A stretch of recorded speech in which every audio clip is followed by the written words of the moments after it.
Hi మామ.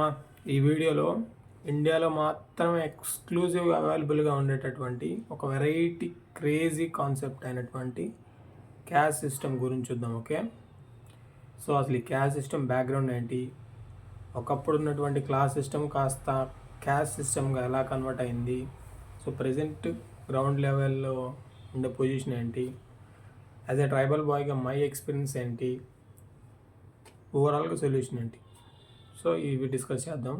Don't skip. Okay, so first దీని background చూద్దాం. సో క్యాష్ సిస్టమ్ అనేది ఇంతకుముందు క్లాస్ సిస్టమ్గా డివైడ్ చేశారనమాట ప్రొఫెషన్స్ని. So it is based on skills, అంటే మనం చేసే పని బట్టి డివైడ్ చేశారనమాట. లైక్ బ్రాహ్మిన్స్ అని, క్షత్రియాస్ అని, వైశ్యాస్ అని, శూద్రాస్ అని. సో అప్పుడు ఎలా ఉండేదంటే పరిస్థితి, ఇప్పుడు నీకు కెపాసిటీ ఉందనుకో, వేదాలు చదువుకొని ఎన్లైట్ అయ్యే రేంజ్ ఉండి, సో నువ్వు ఇంప్రూవ్ అవ్వగల కెపాసిటీ నీకుంటే నువ్వు కూడా బ్రాహ్మణ్ అవ్వచ్చు అనమాట. అప్పట్లో అవకాశం ఉండేది. లేదా నువ్వు కూడా ఆర్మీకి వెళ్ళచ్చు క్షత్రియుడిలాగా. సో ఆ ఫ్లెక్సిబిలిటీ అనేది ఉండేది. దాన్ని క్లాస్ సిస్టమ్ అనేవాళ్ళు అనమాట. అది చాలా బెటర్ ఆర్గానిక్ సిస్టమ్ అది. బట్ పోన్ ఏమైంది, ఈ ఊరు మనుషులు కొంతమంది నేరో మైండెడ్ పీపుల్ ఉంటారు ప్రతి జనరేషన్లో. మనం అనుకున్నాం ఇంతకుముందు. అది క్రిమినల్స్ ఏం చేస్తారంటే వాళ్ళు ప్రశాంతంగా ఉండలేరు అనమాట.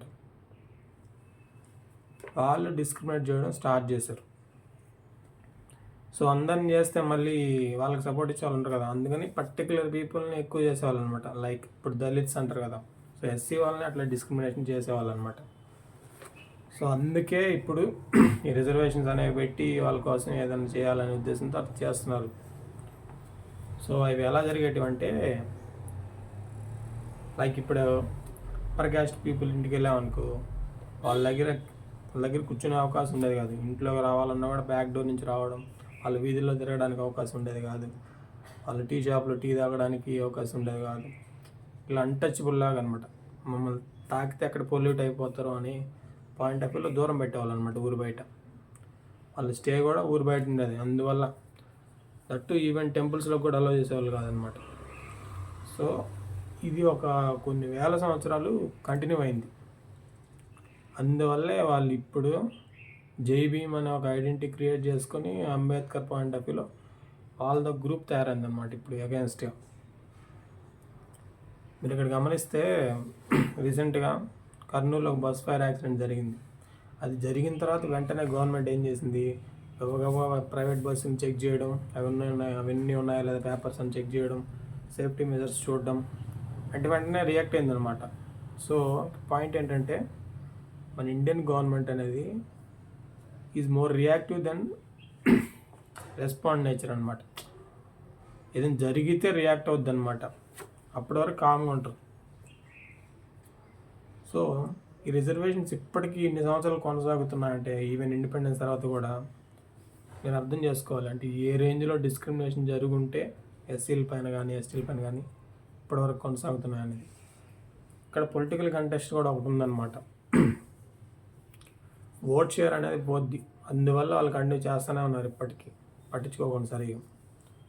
దీనివల్ల ఇంకా మోడర్న్ డిస్క్రిమినేషన్ అనేది అరైజ్ అవుద్ది. ఇప్పుడు మీరు గమనిస్తే, ఎందుకంటే ఆల్రెడీ వాడుకొని సెటిల్ అయిపోయిన వాళ్ళు కూడా మళ్ళీ వాడుకున్నారు అనుకో, అక్కడ క్లాషెస్ వస్తాయి అనమాట. Got it.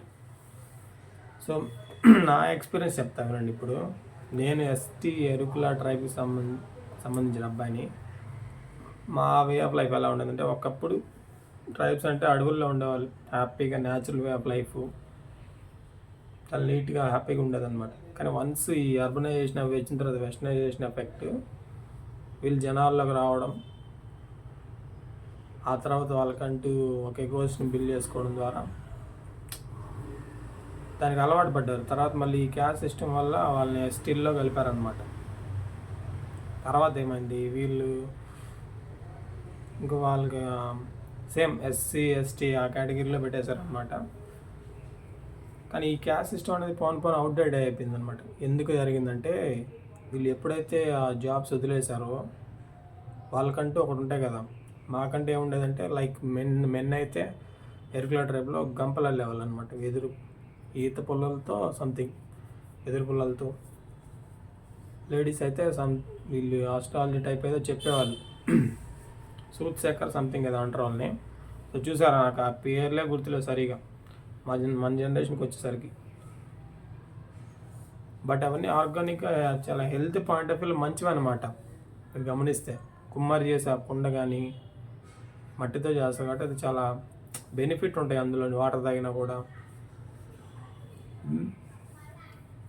So caste system అనేది యాక్చువల్గా ఇంత ముందు ఉన్నటువంటి క్యాస్ట్ సిస్టమ్ చాలా బెటర్. అది క్లాస్ సిస్టమ్.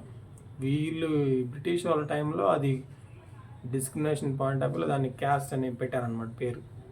వాళ్ళకి అవకాశం ఇచ్చింది ఎవరంటే ఈ కొంతమంది క్రిమినల్స్ ఉంటారు కదా మన ఇండియాలో, వాళ్ళు చేసిన పని వల్ల discrimination point of view divide చేశారనమాట. వాళ్ళు బ్రిటిష్ వాళ్ళు ఫాలో అయింది డివైడ్ అండ్ రూల్ పాలసీ అనమాట.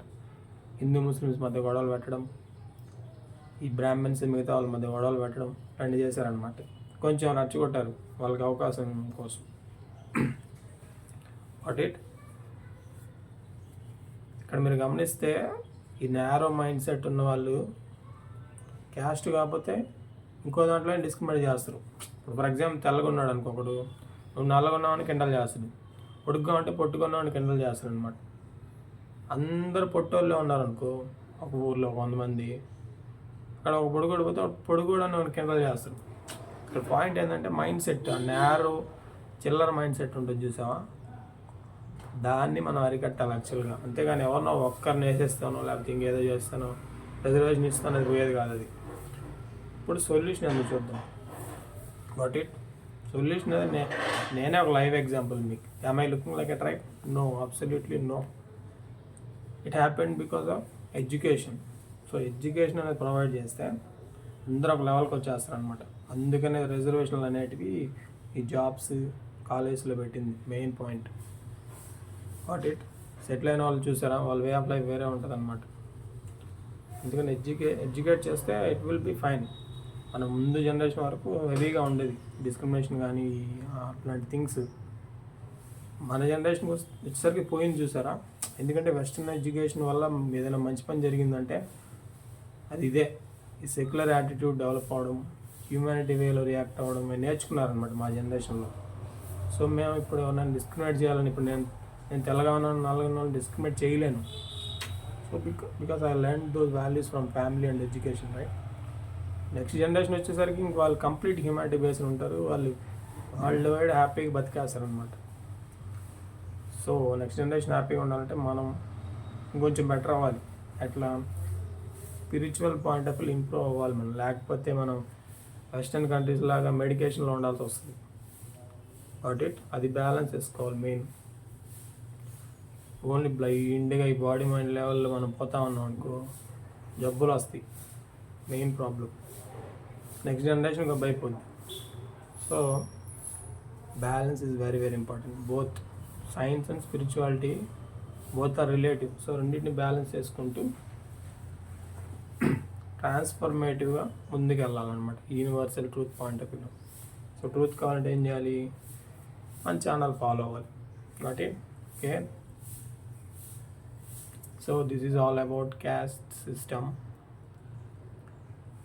Thank you, bye, take care.